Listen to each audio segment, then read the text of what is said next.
based on single identities, right? So because someone has one observable or visible marginalized identity, we make assumptions about that person. But what we're not getting is the below the waterline on the iceberg, right? Watching for patterns of exclusion and using inclusive language, and focusing on impact over intent and staying open to feedback. And I think that's one of the most important ones. So looking at each individually in a little bit more detail, listen without minimizing or interrupting. So colleagues with multiple marginalized identities often face invalidation when they share their difficult experiences. Listening fully, again, that means without interrupting, defending, minimizing, or making assumptions, builds psychological safety and shows respect. This matters because people are more likely to speak up and share their perspectives when they feel heard and validated. Now, we can do this by giving our full attention when someone shares their experience, avoiding our interruptions and jumping in with our own stories, even if it's in a well-intended attempt to connect, and responding with phrases like, "Thank you for sharing," or, "You know what, I hear you." Avoiding assumptions based on single identities. So remember that identities don't exist in isolation. And this matters because when we only focus on one identity, we risk erasing people's lived experience and reinforcing our narrow stereotypes. Instead, we want to prevent the stereotypes and create spaces for the authentic understanding. Now, we do this by asking open-ended questions to learn more, being mindful not to generalize or stereotype, especially based on one identity, such as gender or race, and recognizing that people's needs and challenges are shaped by multiple factors.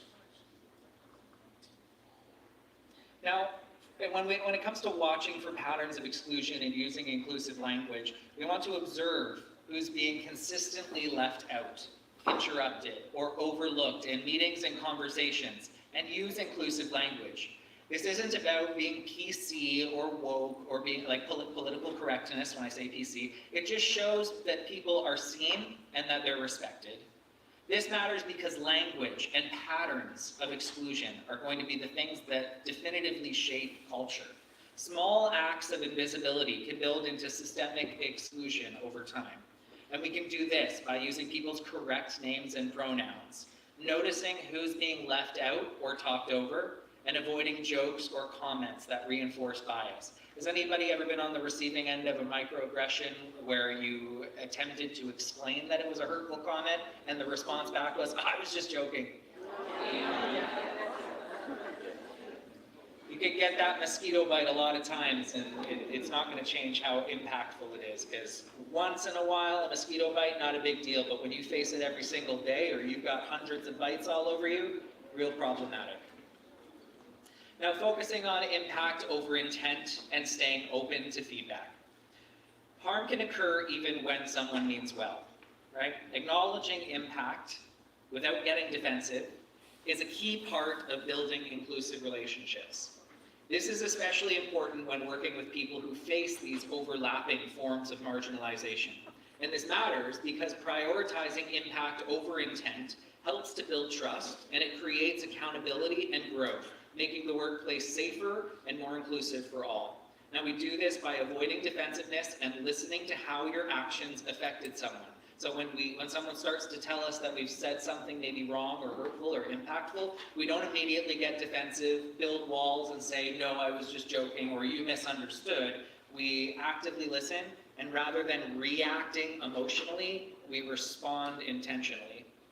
Thanking people who give you feedback even when it's hard to hear, especially because if someone was well-intended and you tell them that they've made a mistake, anybody who was well-intended, their response is going to be, "I'm so sorry, that wasn't my intent." And they're going to clarify, right? And reflecting and making adjustments moving forward. By putting these practices into action, you've already started your journey as an ally. Allyship is the practice of individuals or groups with privilege and power actively working in solidarity with marginalized or oppressed communities to challenge and dismantle systems of inequality, discrimination, and injustice. Essentially, allyship involves individuals who are not part of marginalized groups taking intentional and active steps to advocate for and support the inclusion of the group, or of that particular group. This form of solidarity is not about speaking for the marginalized group, but standing alongside them, amplifying and empowering their voices, and working to understand and address the systemic issues that they face. Allies educate themselves about the struggles and perspectives of the groups that they support. And I want to pause just briefly for a moment. Educating yourself is so important. Has anybody heard the term emotional labor? The heavy emotional labor that people of marginalized or politicized identities have to carry in order to educate others who simply choose to remain ignorant or do not educate themselves is a burden unto itself. Okay? Engage in conversations about injustice. Allies challenge discriminatory behaviors and policies, and they use their own privilege to create opportunities and drive change. True allyship is a sustained commitment, demonstrating consistent efforts to promote equity, challenge oppression, and contribute to a more inclusive and just society. And true allyship is not performative. This is really important. It needs to be genuine. This iceberg is a helpful visualization for understanding that true allyship lives below the surface, in actions that are often unseen, ongoing, and sometimes very often uncomfortable. At the top of the iceberg are the performative gestures. Things like, and we're in the month of June, so changing a profile picture during Pride Month or reposting a quote. While those actions might signal support, on their own, they don't create real change. And that's what we call performative allyship or slacktivism. True allyship is deeper. It's about consistently showing up, listening more than speaking, like my kindergarten teacher told me, and taking meaningful actions, especially when no one is watching. It means using your platform to amplify those marginalized voices, taking feedback with humility, and being willing to challenge systems or behaviors that exclude others, even when it's inconvenient or uncomfortable. And it's not one and done. This is not point A to point B, you're done. Allyship is a practice, okay? It's a lifelong commitment to unlearning, relearning, and doing the work. It's a journey, and it's a process that evolves over time with intentional effort. It's not like completing a course and getting a certificate that says, congratulations, you are an ally, right? It's a repeated commitment and action. Now let's explore what allyship looks like in action, and more specifically, how we can use our different senses. You'll notice them on the screen. We'll call this the sixth sense. There's no dead people here, though, I promise. We can use our different senses to show up for others in meaningful ways. You'll notice the visual isn't just symbolic. It helps us understand that allyship isn't always loud or visible.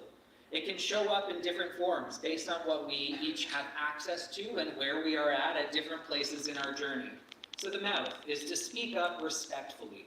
This might mean addressing harmful language, assumptions, or advocating for policies that promote inclusion, again, even when it's uncomfortable.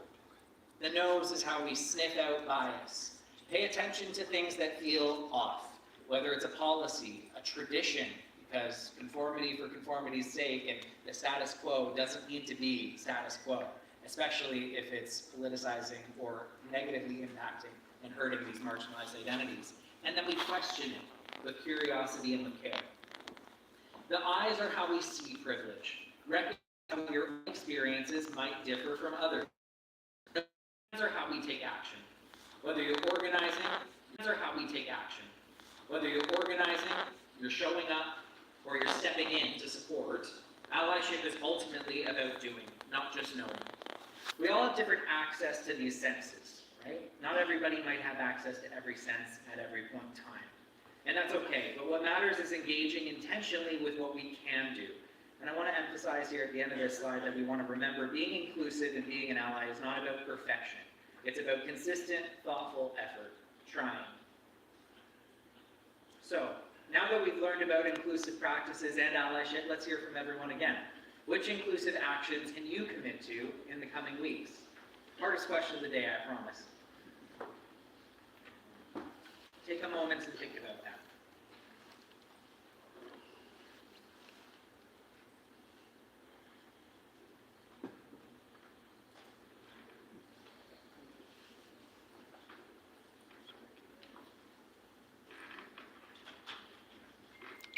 ownership, showing empathy, standing up for my coworker, listening more than I talk, that's a good one. Active listening, working with solidarity, speaking up when I hear something wrong, that's taking a direct approach, and I love that. Replacing judgment with curiosity, yes, lean into being curious. Act out of empathy, respect each other, stand up for one another, communication, being an advocate for change, kindness, teamwork.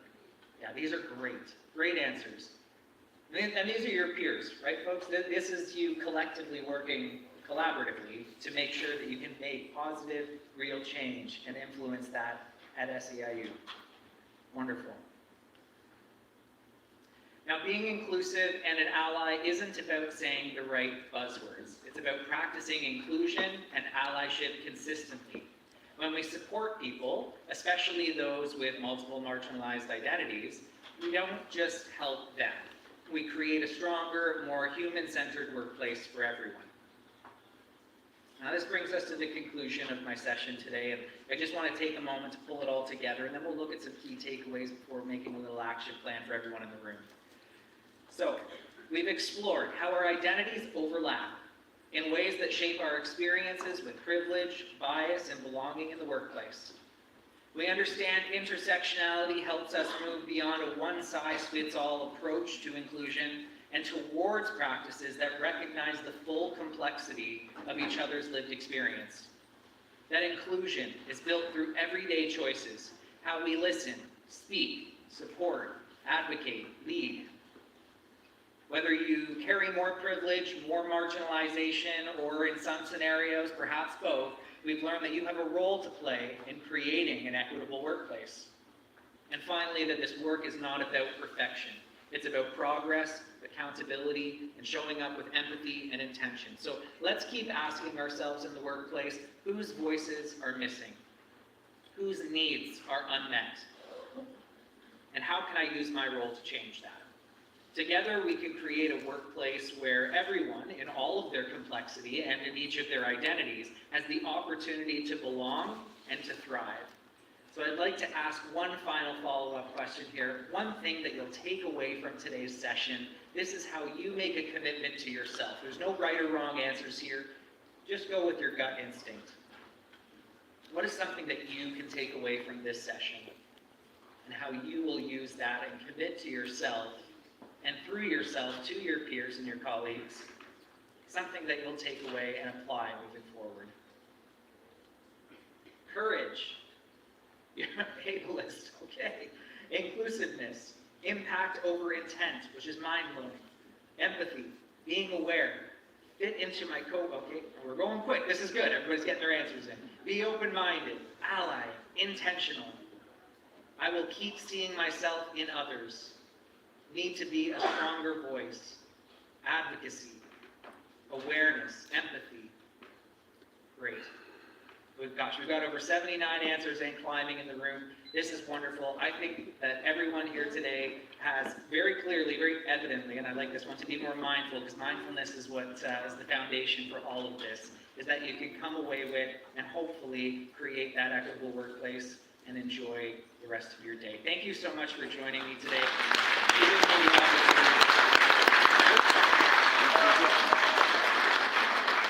You just have the one last slide there. It's just a link to our feedback survey and our Q&A. I have 5 minutes left on the clock here, so if there are any live questions, I'm happy to answer them now. Otherwise, feel free